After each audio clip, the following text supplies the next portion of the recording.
the effects on this psychologically, Jason, has been tremendous. When you're told you can't do something that you've always wanted to do, man, that's been your passion, that's who you are, that's your identity. That sucked.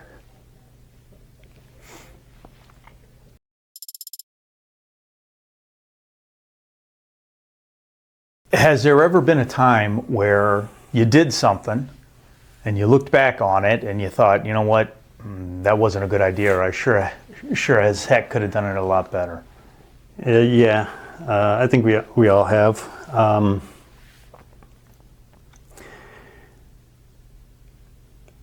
I was known for speaking my mind, I guess, at the department, speaking up, I should say, and maybe not speaking out. I was never, at least I didn't think, I wouldn't say I was a rebel rouser or troublemaker or anything by no means. Like I said, I was quiet. I stuck to my job. I was professional. I did what I needed to do. You know, work was work. I took my job very seriously. I mean, just my uniform was spotless. I took it serious. I took being the police serious. But whether people liked it or not, you know, like I said, I butted heads with people because I would ask questions, whether it was, and people that are going to see this are going to know, but union meetings, people would show up at our union meetings to see, you know, Scott blow up and what's going to happen at this union meeting because I'm going to either speak my mind or ask a question, and people think I was doing it to cause trouble or whatever. But that being said is what kind of leads into whether I probably should have kept my mouth shut. It did have an impact on my career and my future assignments to a degree. But, wow.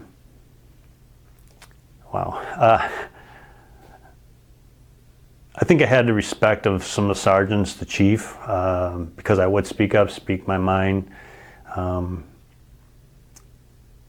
At the time, we did have, we were going through some issues with the chief, with the union, butting heads, not agreeing. I wouldn't say people drafted I wouldn't even say it was like a no confidence letter, but it was almost like a grievance letter, and not an official grievance, but like, hey, we're not happy about A, B, C, and D. We'd like to see changes, whatever it was, a culmination of this is what we feel you're doing wrong. We'd like you to do better type of a deal. And I'm kind of paraphrasing, but that's in essence. And we signed it. Officers signed it, patrolmen signed it, sworn officers signed it, I guess I should say. I signed it because I agreed with it, but then nobody wanted to deliver it to the chief. And I'll give it to him. Like, I don't have a problem talking to the chief. I talked to him. I would still consider him a friend. Like, I signed it. What am I going to hide behind? You know, my name's on there. And so delivered the letter to the chief, and ultimately had on my own time a heart-to-heart with the chief about people's perspective of the department, of him, my perspective of the department and him. You know, I never put anything on anybody else. I hate to say threw anybody under the bus. I mean, it's a common phrase, but I spoke from my own perspective, to be honest with you. And I mean, I agreed with the letter said. It was similar thoughts and feelings, but I never and go, well, they feel this, and, you know, put myself, oh, not me, you know. But anyway, long and short with it is, had a heart-to-heart with the chief for a few hours after in his office, and thought we made some headway and thought some changes were going to take place, and they didn't. At the time, there was an issue going on with a buddy and some health issues that he was going through.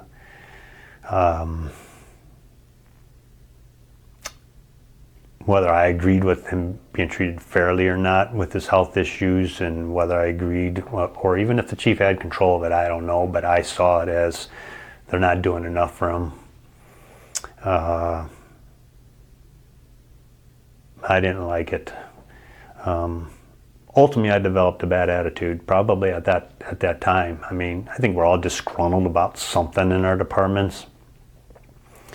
But I made a conscious decision even a long time ago, and I don't mean to bounce all over the place, but I don't care if other people like me. I don't care if other people like what I'm doing. I need to make myself happy. Like, people come to work and they want to be miserable for 8 hours or 12 hours a day. Why would you do that? Like, I don't have control over you. I can't control whether you're happy or not, or want to complain about everybody or not, but I have control over myself. So I did my own thing. For my entire years, I did my own thing. I wanted to make stops, I was going to make stops. I wanted to rest, I wanted to do this unit, I wanted to do whatever. I did it. I didn't care what people, did. But anyway, I developed a bad attitude. I just developed a poor taste, I guess, for kind of administration at the time, and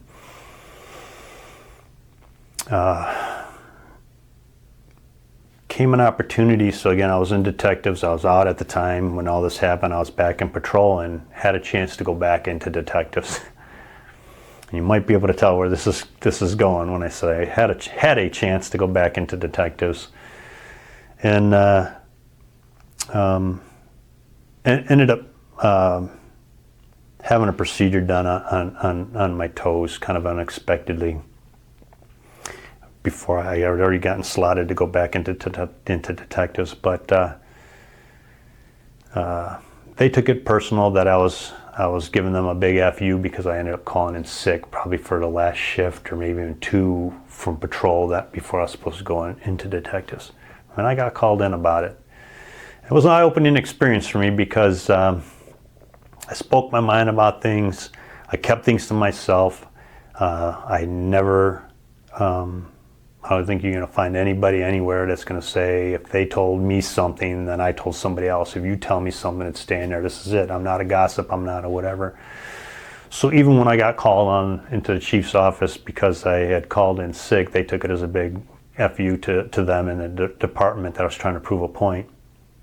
And they got brought up about my attitude, and that was, did I do this because I was upset with this other officer's situation? And basically I kind of pled my case, and I said, when have you ever known me to do something like that? I didn't do it purposely. To this day I'll swear I didn't do it purposely. This is just the way it happened. An opportunity presented itself, get it taken care of. And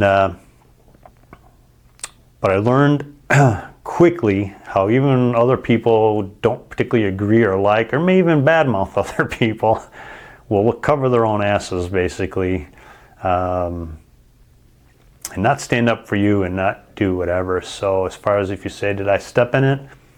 I don't regret it. Was I angry at the time? But yes, I did not get my position back into detectives. I stayed in patrol, and it was given to somebody else. Would I do it all over again? I probably would, just knowing who I am and who I was. I felt it was the right thing to do, meaning having a conversation with the chief, bringing up. Nobody wants to hear, I'm going to say it sounds like a personal attack, but you don't want to hear about your flaws or your shortcomings or constructive criticism. Nobody likes to hear that, especially on cops, But that had an impact, but I went back and I still did my job. I still initiated my stuff. Other people I know on our department, other departments, have a bad experience. It puts a bad taste. It really affects them for the negative. They maybe are not as motivated or eager to be doing things. But I kept at it. I kept doing stuff. I got field training. I didn't stop working. Like, it's not who I was. Like I said, I can sit there and be miserable and complain about it for 8-12 hours a day. But actually then from field training, even then I was asked to do the SRO position, and it was brought to my attention by the chief. He said, you really surprised me. After what happened, I expected you to be disgruntled like the rest of your, and like I said, I would still consider friends, just, maybe it wasn't something he wanted to hear, maybe it's not a conversation I wanted to have, but it did have like I said, a short-term impact on my career. And if I look back and go, I could have just kept my mouth quiet and gone about, and things would have come differently. But we can get into it a little bit later too, but it kind of comes back full circle, because if these things didn't happen, whether you want to call it karma or meant to be, As I mentioned, I ended up becoming a school resource officer, which kind of led me to where I'm at today. And if you remember the beginning of my story, as I end up in a foot chase, having no idea where I was at in the back of Kennedy Junior High, if I'm supposed to say that or not, back at Kennedy Junior High School, to becoming the school resource officer at Kennedy Junior High. We can get into it a little bit later, but ultimately that's where I met my current wife. And so where you can look at it as a negative, things happen for a reason, happen for a purpose, or have a purpose, happen for a reason, and we're meant to be. It is what it is, and it all worked out for me, I guess. So this next question is kind of closely related to that, but let's consider that more administrative. So now let's look operationally. Operationally, was there ever an incident that you were involved in where you didn't step in it, but you kind of took a look at the way you did it and said, you know what, I could have handled that better, or I could have done that differently, or I could have changed the outcome if I'd have done something different? You know, as I kind of said, there's an incident that I know that I was involved with, and nothing bad, nothing illegal, nothing like that, but it could have cost me my life. I'm not naive to that fact. I was dumb, and I'm just not prepared to talk about that. The one thing, and I don't remember where that question is, but there's one thing as far as a situation or a case that we had that haunts me to this day is we did have a death investigation that over the course of the years ended up developing a suspect. State's attorneys declined to prosecute, and if you want to call it, it went cold, meaning it just kind of sat dormant. I wanted to pick that case up. I wanted to investigate it. I wanted to reopen it, and didn't. Even as I was coming to the end, that case haunts me, and that I should have done more, should have pushed more. Life went on through the department. Had that case when I was in detectives, but as I said, my career, ultimately, the saving grace is somebody else did reopen the case. It was brought to a successful conclusion. An arrest was made. But it took too long, and it's one thing that I regret, that if I could go back and do differently, would have been that case. That case, and other than being threatened, that particular case, that one bothers me. That one bothers me. When you look back over the course of your career, what are some of your best memories?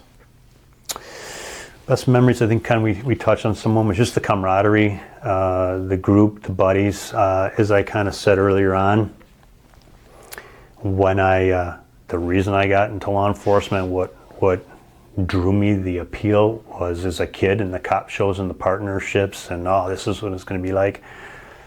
Can't say that I really experienced that on patrol. Cops, we patrol, we were all doing our own thing, we were making our stops. There was a time on patrol, myself, and we were on midnights, and myself and another female officer, we were the newbies. We didn't necessarily have the support of the veteran officers and supervisor on that shift for the amount of stops and how active we were being, and it was brought to our attention. But we made an agreement that we weren't going to stop. If I make a stop, you back me up. You make a stop, I'm going to back you up. We had to, and I guess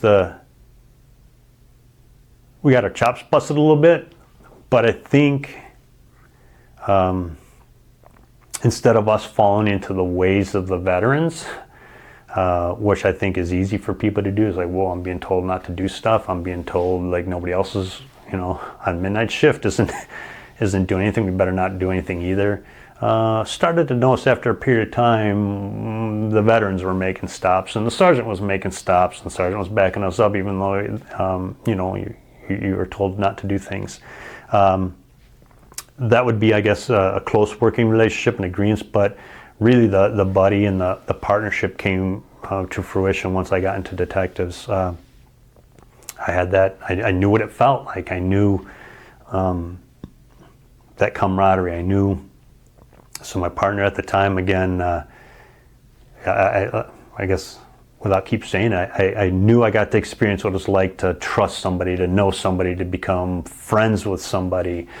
You know, you worked hand in hand, you worked late hours. I was at his family barbecues. I was there after his first son was born. I should say first his son was born. He had a daughter first and then his son was born. But, you know, I was there, you know, shortly after. And so it was that type of camaraderie. Like I said, best moments are just the interactions with other officers, other departments. I wouldn't have got to experience that if I wasn't in investigations. I don't want to make it sound like investigations is the be-all, end-all, but like I said, I was fortunate, and I know it, and I realized that I was fortunate enough to have the opportunities that I did and build the relationships that I did. That kind of the downside about that is when you are no longer a detective and you're no longer in that unit, I don't want to say it's forgotten, but you lose touch, you lose contact, you're back on patrol. A buddy that you had from another department, they're on patrol. You don't have the same contact with the state's attorneys that you did before. You don't see people in a while, or, you know, at the time, my partner was reassigned back to patrol before me, and, you know, at that time, and you lose touch and you lose contact, and therefore where you're at family barbecues you no longer are, just because he's moving on with his life and his career and his family, and you're doing your stuff at the time. You know, my life, my family, my career. I kind of get it. I don't like it, but I get it.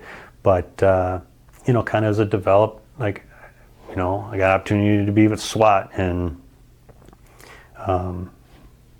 go to competitions, and again, it's trust and confidence and camaraderie and just being the police, man. It sounds corny. I don't know if anybody will ever say it, but the highlight of my career was being the police.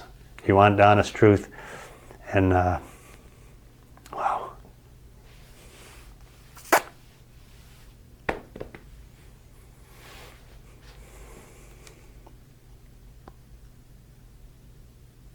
We miss it. We miss it. Good.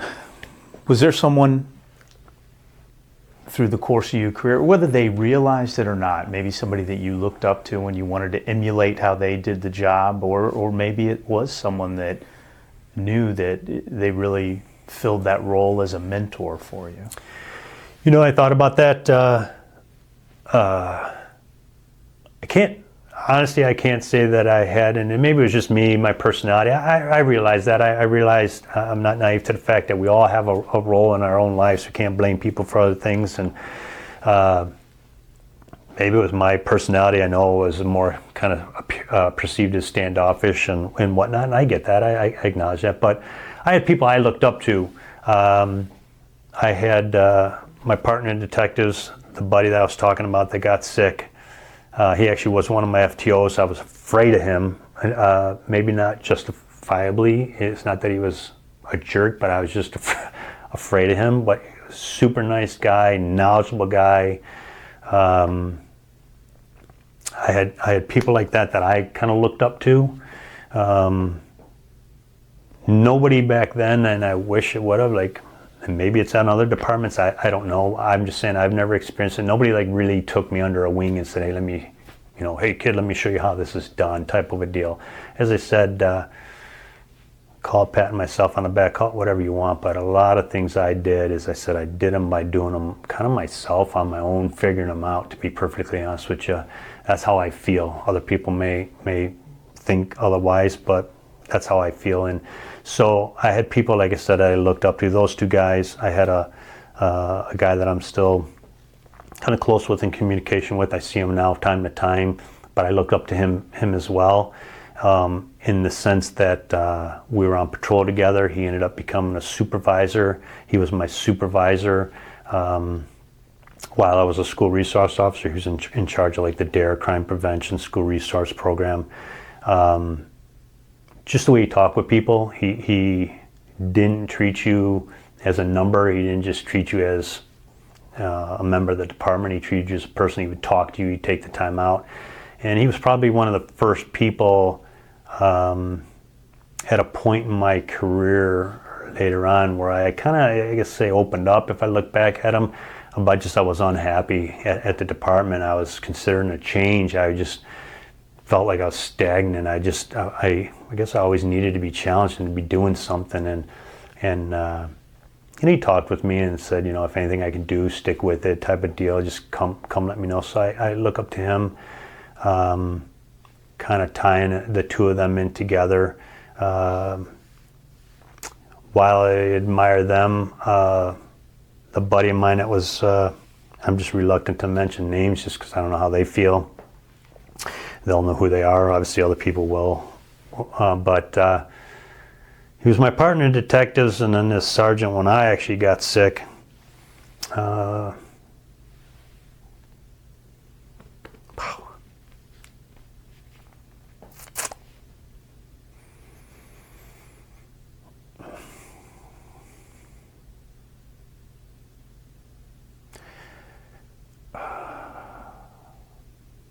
they came to the hospital to check on me when I was going through my issue. And I respect them for that. I admire them for that.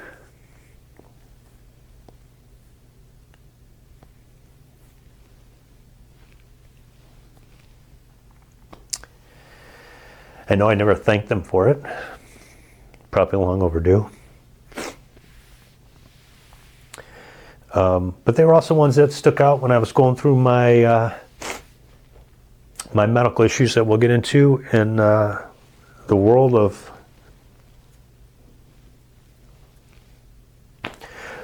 hurt I was in personally and you know, physically, no pun intended meant there, but financially, they helped kind of push. They kind of pushed for the department and the village to get my situation rectified sooner than later because of my financial situation. I don't know at what point to get into it. Yeah, well, we're there. So let's talk about your decision, if we can call it a decision. Let's talk about your decision to retire. So my decision to retire wasn't my decision to retire. Fate, karma, whatever, things come around. I don't know, whatever it is. But my story, I left with about 22 years on the job. I went out on a medical disability. And we were doing SWAT training.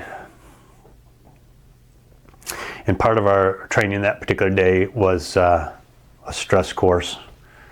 You know, encounter different scenarios throughout as you go, room entries, coming up on target, shooting, deploying, not shooting, that sorts of things. But it was a stress course, stress obstacle course, call it what do you want, but a stress course related to applicable situations. You know, you make a room entry, shoot, don't shoot, come in, rescue a downed individual. All of it was applicable to the job, to our duties, our responsibilities as SWAT officers, SWAT operators. But anyway, doing the course, we were wearing our tactical vests, our heavy vests in gear. And at the end of the course, and I don't know if you remember this, but at the end of the course, there was that 180-ish pound dummy we had. And object is to scoop the dummy, evacuate them from the position they were in and get them to a position of cover or safety, whatever it may have been. Anyway, long and short with that is I'm dragging the dummy going backwards, and towards the end I fall back with the dummy. Thought I just pulled a muscle in my back, and kind of started hurting right away. Started tightening up. Went on with training. I remember going up to the second floor. I think we were doing room entries, whatever we were doing at that point. And the pain started getting unbearable. I had to pop my heavy vest, and it actually buckled me to my knees at that point. Kind of finished out the training day, but by that time, kind of started limping my way back to the police department. and happened to see the chief as I was coming through the back door. And he looks, he's like, dude, what's up with you? You know, so I think I pulled something, training, I'm getting pain. He says, you need to go to the hospital. Long and short, go to the hospital, discovered I herniated 2 discs in my lower back. This is December of 07. Herniated 2 discs in my lower back. Try physical therapy, try injections, try different things, and talk with a orthopedic surgeon, and I talk with a neurosurgeon. The decision is made, nothing's working as far as therapies, injections, whatever. Decided to have microdiscectomy, which is basically to go and make small incisions on each side of my spine, and basically herniated discs, so for those that don't know, is the disc in your vertebrae, if you almost want to discover it or look at it as a donut. So you have your disc, and inside there's a soft gooey part, and herniated the disc where the disc kind of ruptured and the gooey stuff was kind of coming out, and what it was doing is it was putting pressure on the nerves going down into my legs, hitting the sciatic nerves. So the decision was made I was going to go in for a microdiscectomy because, success rate, it's all good, you'd be able to get back to work, no deal, it's done all the time. Talk to people, firemen, police, they've had it done. Get back, no problems. So June of 08, I had my first back surgery. Right away, I'm like, man, I feel great. I had no pain down my legs, this is awesome. Start physical therapy, I do physical therapy, do something at physical therapy that kind of re-aggravates the situation, whether it was something too early, whatever it is. Start having more problems. Kind of over the course of time, I get back to work. To be honest with you, I toughed it out periods of time. You know, I was in uniform, wearing a vest and a gun belt. When you got an electrocution pain going down your leg, it hurts. But tried everything to get back to work, be at work, stay at work. Kind of long and short, there was a time period I remember putting my gear bag into the car. I turned, and man, it went out. And 2 years almost to the date, no joke, 2 years almost to the date, I go in and do another MRI or whatever, discover, man, not only you're just herniated again or still, but there's a piece in there that's segmented off. We got to go in and clean it up, kind of cut it off, and basically make the space in the vertebrae where the nerves run through, make it a little bit wider, clean it up. That's where my life kind of changed. 2 years to the date, I went in crooked, screwed up, contorted, had my back surgery. Came out worse than when I went in.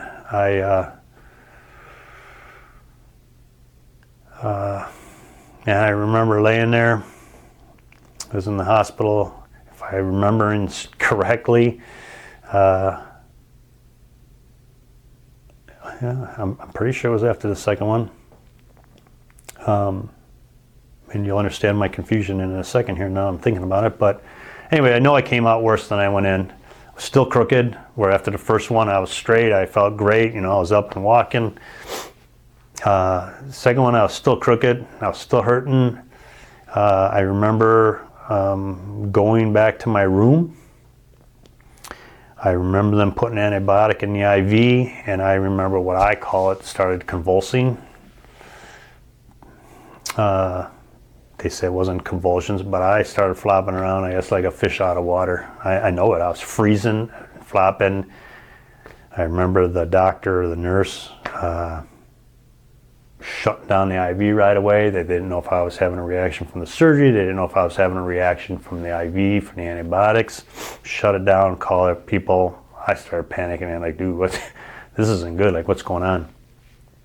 I was scared, and that's at the time, like I said, during that course, I remember the guys, as I said, kind of coming up and checking on me. I remember them telling me after the fact, I said, dude, you were hopped up on some meds. It took a while, and I guess one reason I'm confused, and I might have put the cart before the horse a little bit with that story, is I know I was messed up after my second surgery, and you'll understand the confusion in a second, is things kind of got worse for me. I knew I had an issue, and whether that particular incident that I just described, I ended up back in the hospital during that, right after that second surgery. And the reason I ended up back in the hospital, and this is why it's kind of coming back to me, is I ended up developing a bad infection. I didn't realize it. I knew I wasn't feeling well. One thing I learned from this situation is listen to your body. You know what's right and wrong. I don't care what doctors say. When you don't feel right, something's not right, listen to yourself. All you out there, listen to yourself. Don't be stubborn. Don't pull the guy thing and be like, it's okay, it'll get better. I've learned that the hard way.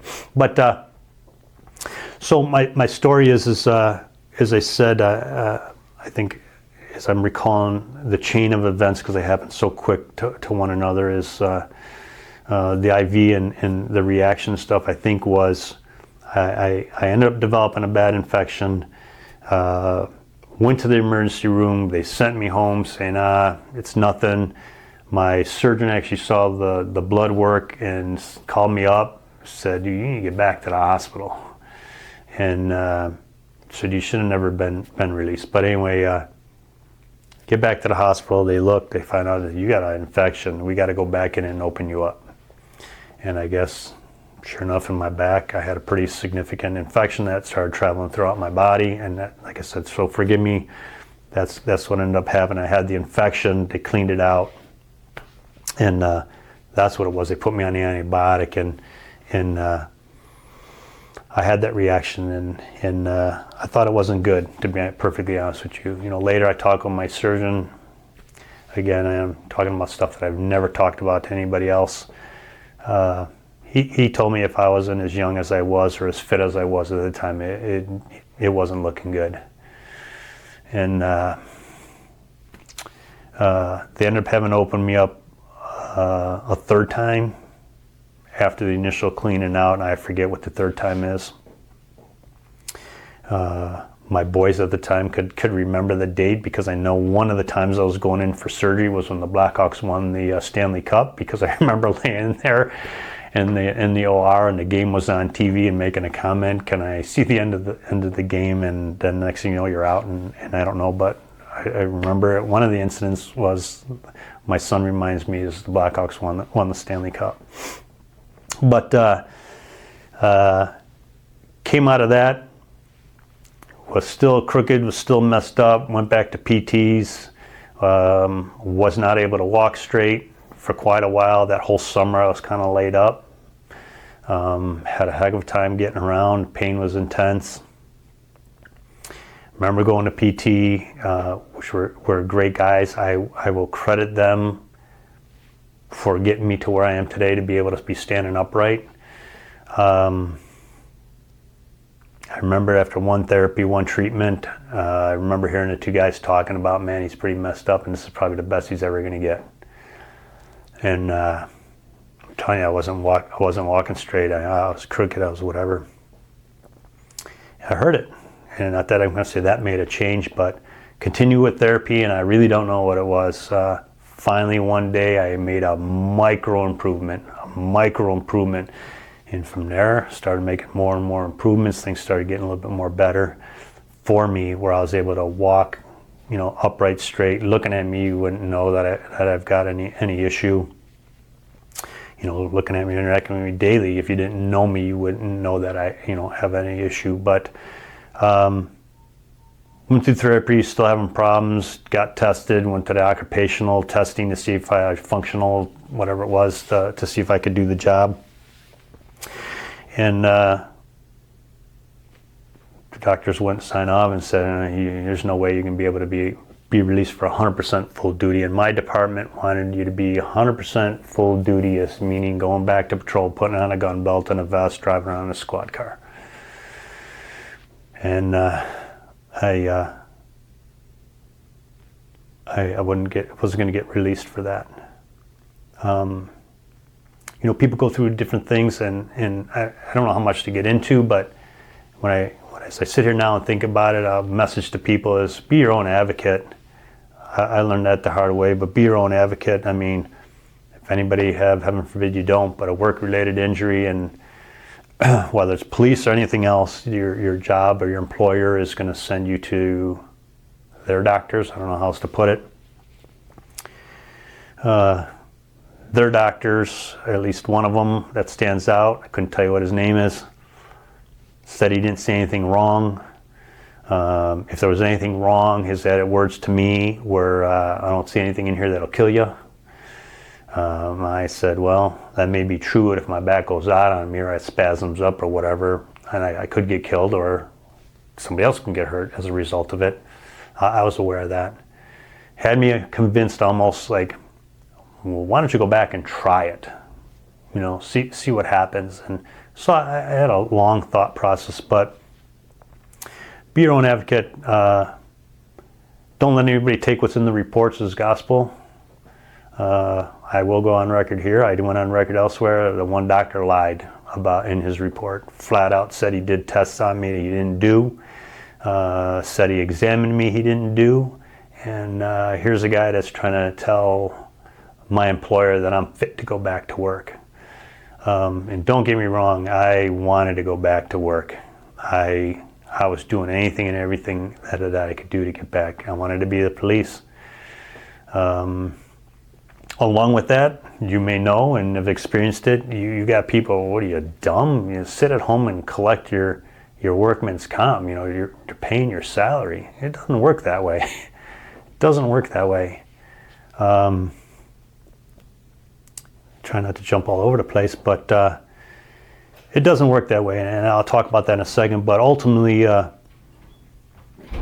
came down to not being released after a period of time. So again, I had my second surgery in June of 2010. So keep track of the timeline. From 2010, ultimately until 2012, when I ended up going out in February of 2012, I was still trying to get back to do the job. I just wanted to. And, I try to talk with, I still have skills. I've got knowledge, man. I can do the job. Like, I can be back in detectives. Like, don't let the skills and the ability go to waste. Like, I can still do it, And I was told basically, if we make an exception for you, we got to make an exception for everybody. It's just the next person that has something, we got to find a position for them. We got to find a permanent position. It stung. I got it. I get it. But that hurt.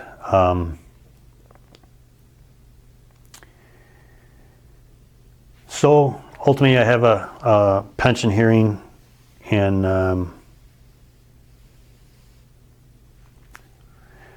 one of the hardest things I had to do, my family was sitting there, but one of the hardest things I had to do was admit that I can no longer do the job. And that was hard.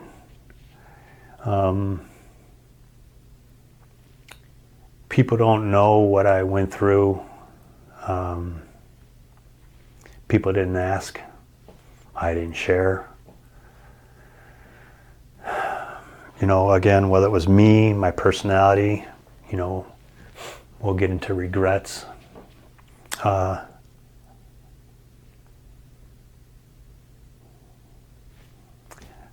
Nobody reached out. Other than the two people, like I said, came and checked on me after my one surgery, did help. The reason, I'm angry and I'm bitter over it. You want an honest truth? I'm angry and I'm bitter over it. Nobody reached out.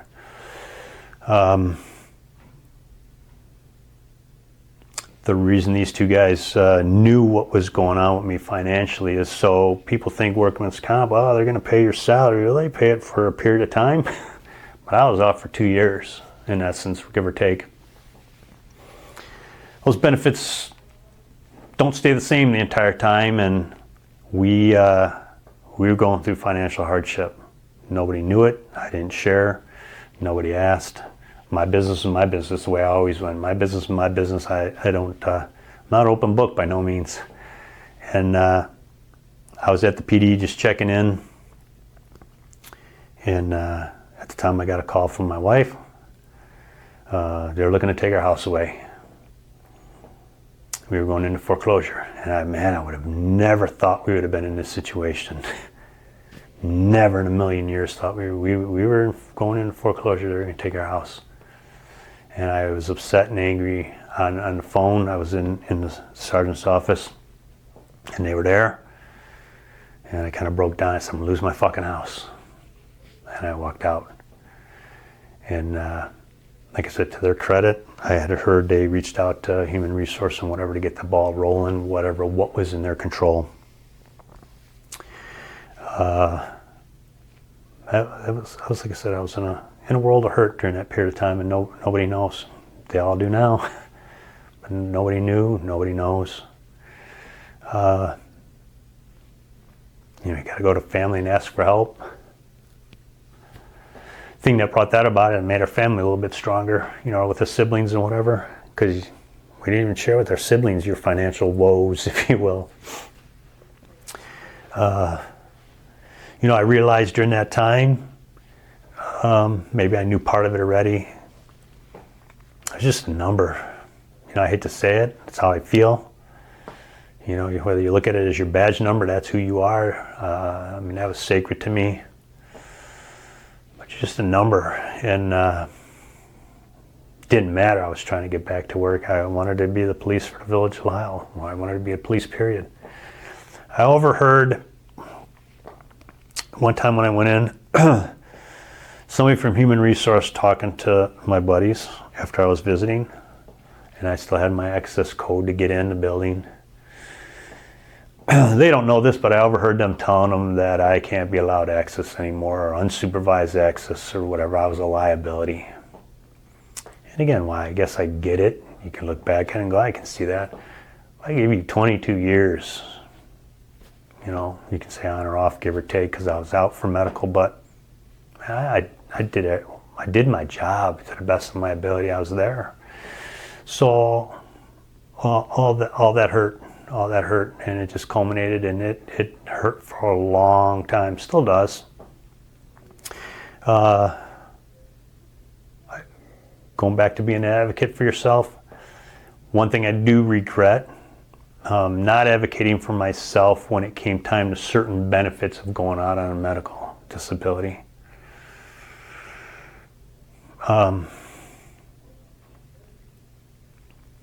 Had an attorney that I let do the talking for me with certain things, look out for my best interest. I guess without beating around the bush, came down to medical insurance.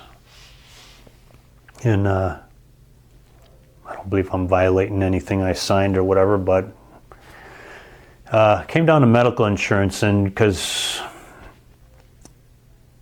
while it was a work-related injury, there's, I guess, two prongs to the law. That mine only fit in one prong, and the other prong was it wasn't while I was on duty, it was not in the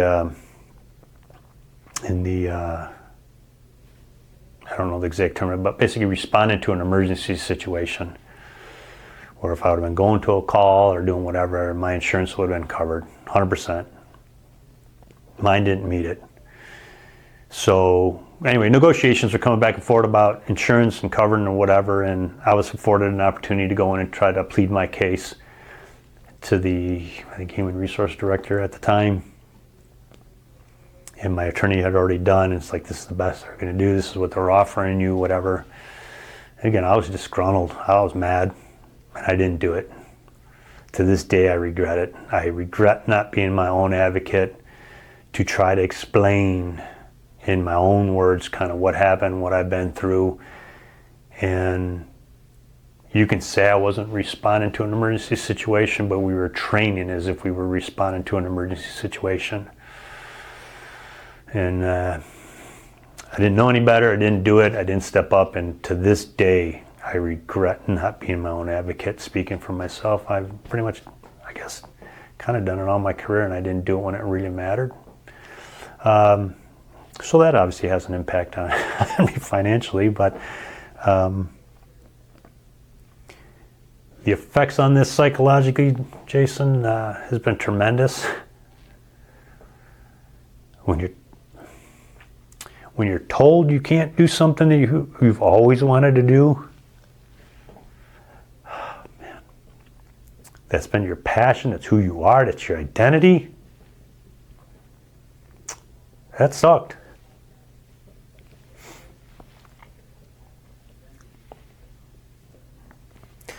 It still sucks.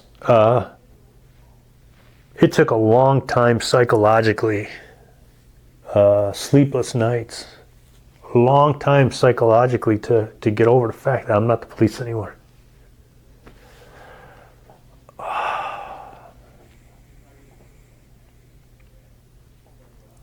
But as the years go on, the older we get, life goes on, things change. It's gotten better, it's gotten easier. More distance, I think, has helped. Still would love to get in law enforcement in some fashion, whether it's training or passing on my knowledge or something. I did look to get into something like that when I was determined that I wasn't going to be able to do the job anymore, and I think nobody came out and said it.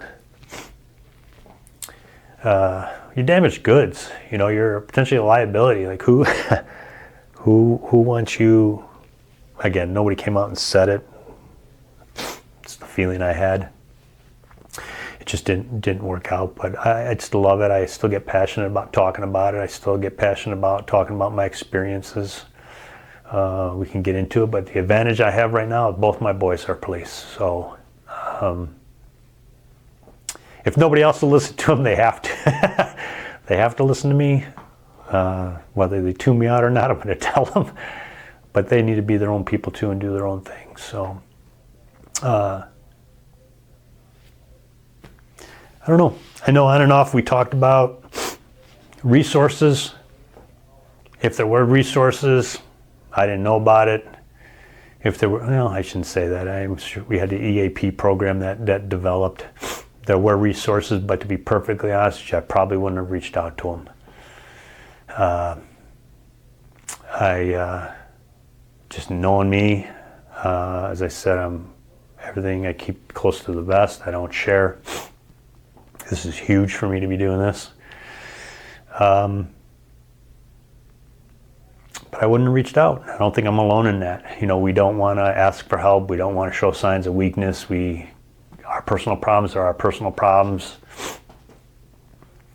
I don't know how to overcome that. I don't know how to overcome that for me. I don't even call it an ego. It's not who I am, not who I was. I don't know. You know, we've all seen people in professions. We've all had dealings with counselors and seen counselors and heard counselors. And I'll be honest, you got a judgment about, like, this person's supposed to help me? Like, seriously? Like, they don't get it. So, yeah, I can fully admit, to this day, I still won't reach out. Whether it's right or wrong, I won't ask. I won't. Maybe this is my little therapy.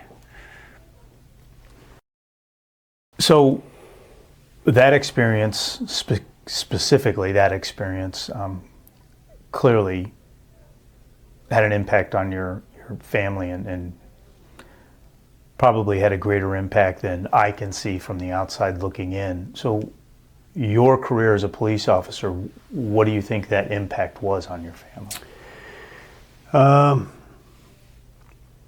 Me being a police officer, I think had an impact more than you realize, I guess, at the time when you're in it. When you're in it, you're too close to it. As I said, everything kind of ties in. So as I indicated earlier, I lost my dad at an early age, and I was angry.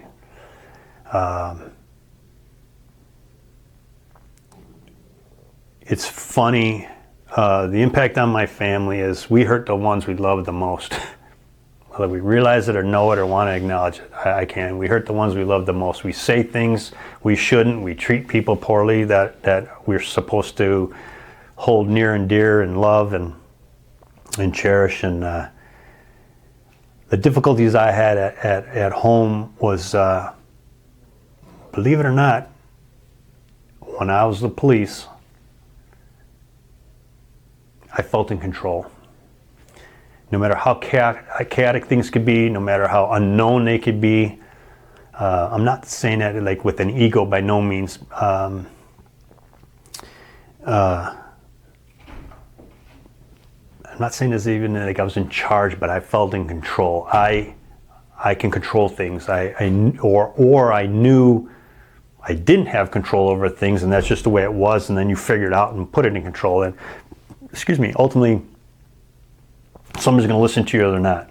I can interview a guy for hours, no exaggeration. People will tell you I can interview somebody for hours and get them to confess. I can have patience to do that. But you go home and you walk through the door and you're confronted with a problem. Or the kids aren't behaving the way, it's chaos. And you ask to do something or whatever it is, it doesn't happen. I became more and more angry at home. Why I can control a work life, maybe it was structure, maybe it was whatever, but at home I didn't. I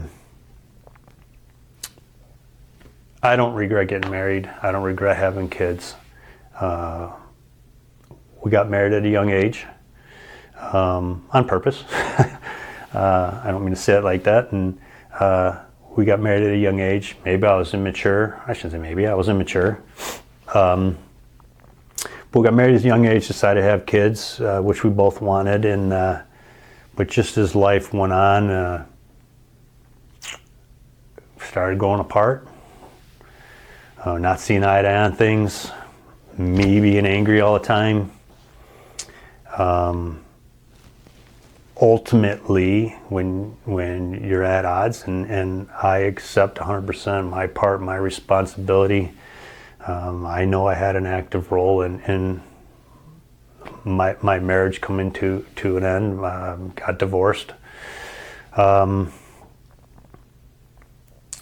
ultimately, as the years went, disagreements became more and more. Didn't have the support of one another. I wasn't supportive. I ended up going through my medical stuff, financial stuff. When you're going through all that, that doesn't help. And I'm not going to blame it on that, by no means. We were having issues before that. But I think it's, I don't want to say it's a cop thing. I never thought I'd be a statistic. I never thought I'd get divorced. I was not happy, going obviously through everything that I went through. I wasn't happy. I knew I wasn't treating her right. I knew I wasn't being fair. I knew it wasn't a healthy environment for my kids, even though they were older. Probably high school when we got divorced, so they were older. But I knew it wasn't healthy for them. I knew it wasn't healthy for her. I knew it wasn't healthy for me, and I asked for a divorce. And it didn't go smoothly as I had planned or had hoped. But yeah, we at least have two good boys out of our relationship, and I'm not trying to downplay our marriage, our relationship, but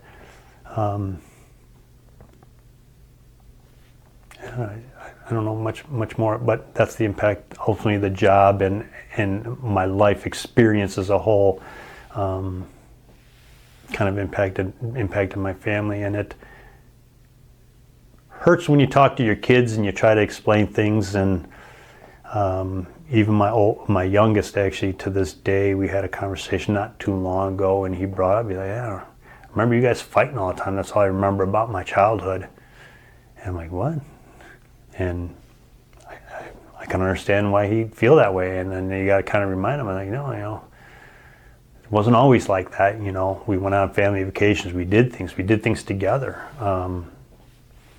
And it just, something happened. We just started growing apart. And then obviously, yeah, we never used to argue in front of the kids or disagree in front of the kids.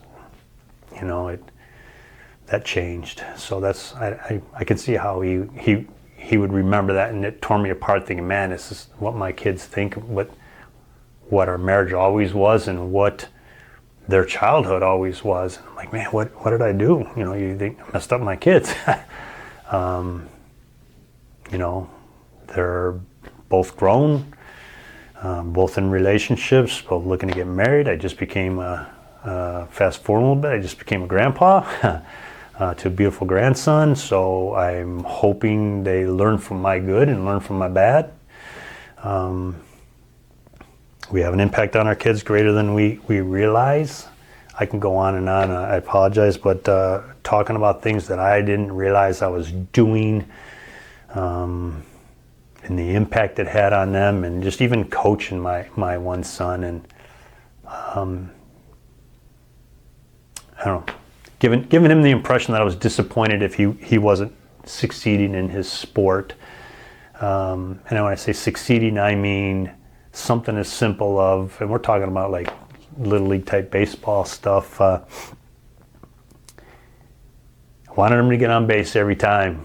Told him, I admitted it to him, I set unrealistic expectations for you. I was your dad, I'm proud of you. I wanted to see you on base every time because I wanted to look forward to you stealing first base to get the second. I knew you can hit that ball and you were going to turn a single into a double. But as I look back at it, until he told me that, that I gave him the feeling that I was disappointed in him, I didn't realize that's the impression that I put upon him. And I opened my eyes and I told him I'm proud of him. And I wanted him on base. I wanted this. Football and baseball was his sports. And I said, look, major leaguers don't even get on base. They don't get a hit every single time, but you're my kid.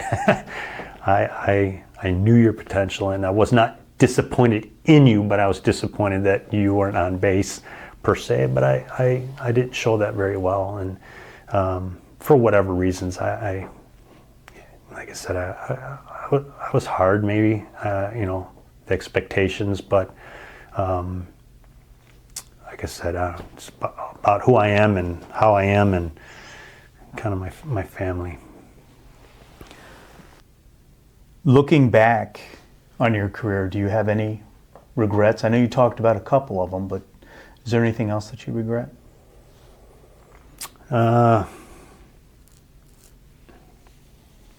No,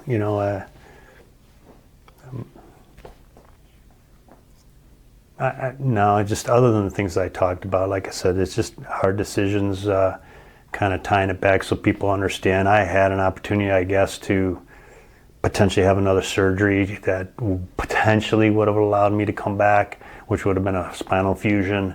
And my surgeon basically, under his advice, was I wouldn't do that unless you absolutely can't walk or you have it has a major impact on your quality of life, because once you fuse the lower part of your back, what's going to happen to the rest of your back? And so I elected not to do that. I don't regret that. I mean, if I did, could I have been back to work? But I don't regret that. I was scared to death anyway.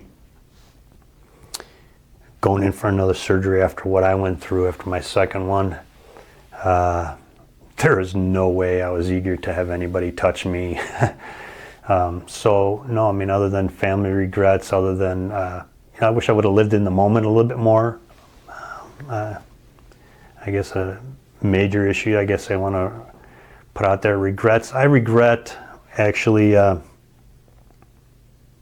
not being more personable, not being more open to my fellow officers. Like I said, I can sit and go, well, he didn't do this, she didn't do that, but I didn't either. I mean, I fully admit I didn't reach out. I was a closed book. I wasn't necessarily approachable all the time, or most of the time, to be honest with you. And it wasn't something I was doing on purpose either. If I'm explaining it properly, it's just kind of who I was. I stayed in my lane. I stuck to my own business. I didn't get wrapped up in drama. I didn't spread rumors. I just did my job, and that had effect, I think, on my relationship. I don't drink. I didn't go out to bars, or I don't know, call it clubs, but bars, and hang out. I didn't have that camaraderie from that standpoint outside of work. I didn't have that connection. Part of that's on me. Like I said, I was all business. So the regrets I have as far as that goes in work relationships, I'd let my guard down a little bit more.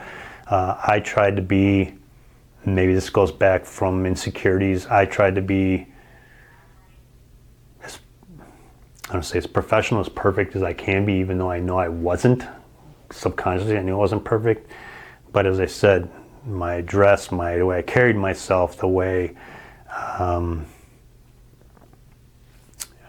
I can see how I gave people that standoffish thing. So that's one thing I didn't regret. And actually, one of the guys, a buddy of mine, kind of summed it up at one point. He says, Scott, you were always like at work, pushing a rock, pushing a rock, pushing a rock, pushing a rock. Just focus, get it done, get it done, get it done. And they're right. And I took work serious. I respected the position. I took it serious. And so for all those out there that know me, I apologize. I could have opened up. But I do regret that. That'd probably be the biggest work regret that I have, in not being more personable. So I know this seems like an obvious question, or at least it based on our talk here, seems like the answer would be obvious, but do you miss the job? Hell yeah. And you said no one-word answer, so how about that too? Hell yeah. I do. I miss the job. I didn't leave on my terms. I didn't get to finish things that I potentially would have or could have finished. I didn't even know what my future would have held or led to, but I didn't get to finish. And some people say that's why it hurts so much, is because you didn't leave on your terms. And you can say you'd go back because you didn't leave on your terms, and people are like, you wouldn't go back now, like, why would you? And all the stuff that's going on now, and the disrespect, and the anti-police, and all that, and you wouldn't go back. And I go back in a heartbeat.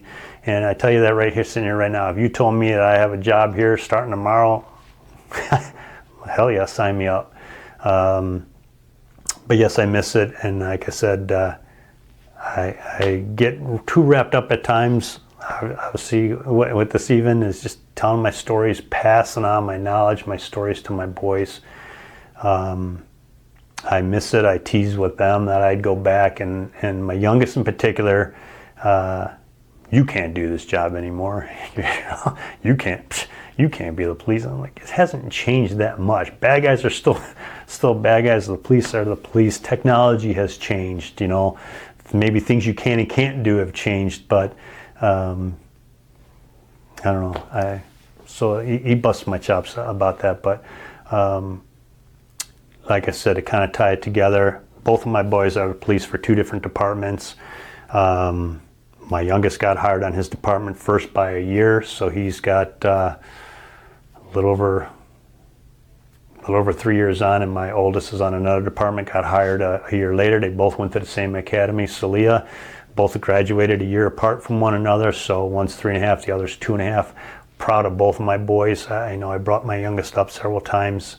Proud of my oldest and the things that he's overcome, and working hard, and now has a family, and he loves his son, and he's in his glory, and like I said, they're both doing well at their departments. So I wish them nothing but the best and success, and I'm just super proud of them. So yeah. So what are you doing now? What am I doing now? I kind of reinvented myself a couple times, and after being the police, when I realized I wasn't going to be able to do it anymore, I started looking into becoming a substitute teacher. As I said earlier, I thought about teaching, coaching. I just thought about it. So I substitute taught at different schools for about 4 years. After substitute teaching, I had an opportunity to become a project manager, kind of oversee commercial construction remodel project manager. Did that for about 5 years. Then my brother and I had a brainstorm to go into business for ourselves. We opened up a hand car wash and detail shop. Did that for about 3 years. Joke with people, but it's really no joke, man. I was working harder and hurt more doing that. It was just getting difficult. We ended up closing that business at the beginning of this year. Like to say I'm enjoying being semi-retired, but looking for something to do. I need to keep busy. I need to make money.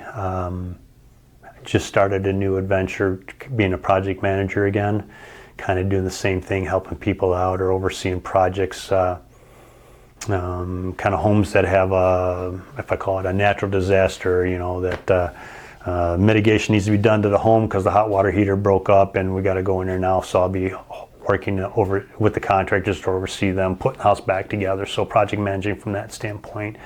So I've been doing everything but police, and maybe that's good. And somebody actually paid me. I take it as a compliment when I saw them early on after I wasn't the police anymore. When I was first substitute teaching and things, they said, "You're the only one that I know that kind of reinvented themselves. Everybody else that retires and they either go back into police in some fashion, or a CSO, or security seems to be the big one." I just knew I really didn't want to do security. I just didn't have the passion for it, you know. Not that saying there's anything, but people like I said, to pay me a compliment, you're the only one that kind of seems to have reinvented themselves. So I kind of look forward to what my next adventures are going to be, what my next chapter of my life is. I am remarried, kind of tying the story into, as I said, not knowing it at the time, but I met my current wife through becoming a school resource officer. Again, when I say I didn't know it,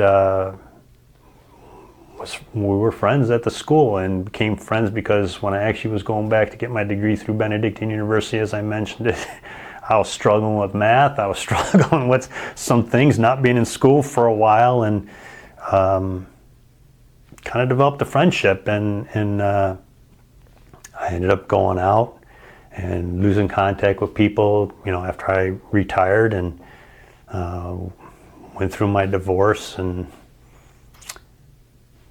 we reconnected, and kind of said we're friends, we get along. I was a different person. I opened up more. I know and hope my boys see me in a different light now, see how I am for the better. That's huge in part to her. Like I said, I don't know. I'm a different person. I'm happy, but I opened up. I let my guard down tremendously. As I said, I was guarded. So just a quick example, how silly as it sounds, I do silly, funny things that nobody would have ever known me to do. So for example, go to the grocery store, I'll start calling out a nickname to her across the aisle so the entire store can hear. If I'm in the grocery store with her and we need to go get something down another aisle, I'll be like, I'll go get it, and I start walking down the aisle like an orangutan and just making noises and stuff. And a totally different side kind of is open up. So whether this is part of my next chapter or whether everything that we go through in life has got a meaning and a purpose and happens for a reason, like I said, I have I'm sorry for things that did happen in my life and my marriage that didn't work out. I never thought I'd be here, but it happened, and then this is my next chapter. So words of advice, closing and parting, is be your own person, treat people like people. Treat them with respect. Stay on your toes. Watch your six. Everybody is armed until proven otherwise. Have your partner's back. Don't lose your job or get arrested for anybody. Be the best you can be. Enjoy the job. Enjoy the position. And I would do it all over again in a heartbeat. And people ask why didn't I talk my boys out of it? Best job in the world. Best job in the world. Why would I talk them out of it? We need good people to do the job. So, and now they've got 2 generations. Maybe we'll have 3, and so forth. So, who knows? You got roughly 21 years for him, the next one, meaning the grandson, to decide what he wants to do. But so 2 generations of police, and hopefully we'll go strong. Scott, I want to thank you not only for sharing your time with me today, but for being so open and honest. Thank you very much. You're welcome. Difficult to do. Thank you. More so than you can imagine.